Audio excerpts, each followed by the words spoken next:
Hello student, এইখন হৈছে class 7 ৰ অসমীয়া question paper হয় first unit test 2025 total marks আছে 50 সময় আছে 2 ঘণ্টা ইয়াত আছে এক নম্বৰটো কেৱল উত্তৰ লিখা নামঘৰ কোনে ৰচনা কৰিছিল ৰাষ্ট্ৰীয় ফুল কি অৰ্থশাস্ত্ৰ কোনে লিখিছিল তেজৰে কমলাপতি নামৰ বৰগীতটিৰ ৰাগ কি প্ৰতিযোগী মানে কি নাচি থাকোতে কোন মূৰ্ছা গৈছিল চিতৰি মানে কি বৰগীতসমূহ কি ভাষাত লিখা আছে বা লিখা হয় আনন্দৰাম বৰুৱা কি ভাষাত পণ্ডিত আছিল অষ্টাধ্যায়ী কোনে প্ৰণয়ন কৰিছিল এইকেইটা এক নম্বৰীয়া ইয়াতে 10টা আছে 2 নম্বৰটো আছে সমু উত্তৰ দিয়া এইখিনি 2 নম্বৰীয়া নলিনীৱালা দেৱীৰ দুখন কবিতা পুথিৰ নাম লিখা বৰগীত পৰিবেশন কৰোঁতে ব্যৱহাৰ কৰা দুবিধ বাদ্যযন্ত্ৰৰ নাম লিখা আনন্দৰাম বৰুৱা দুখন গ্ৰন্থৰ নাম লিখা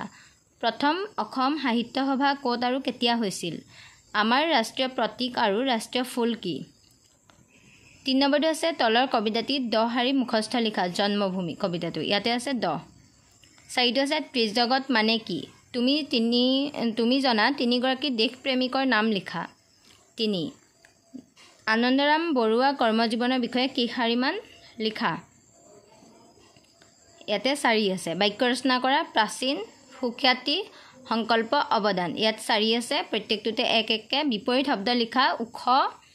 ৰাতি দুখিয়া ইয়াত আছে 3 সমাৰ্থক শব্দ লিখা গছ বেলি মাতৃ ইয়াতে আছে 3 এইখনে আছিল পেপাৰখন যদি তোমালোকে মোৰ ভিডিওটো চাই ভাল পালা দেন ভিডিওটো লাইক কমেন্ট এণ্ড শ্বেয়াৰ কৰি দিবা আৰু তোমালোকে যদি মোৰ চেনেলটোলৈ নতুনকৈ আহিছা দেন চেনেলটো সাবস্ক্ৰাইব কৰি দিবা আজিলৈ ইমানেই বাই বাই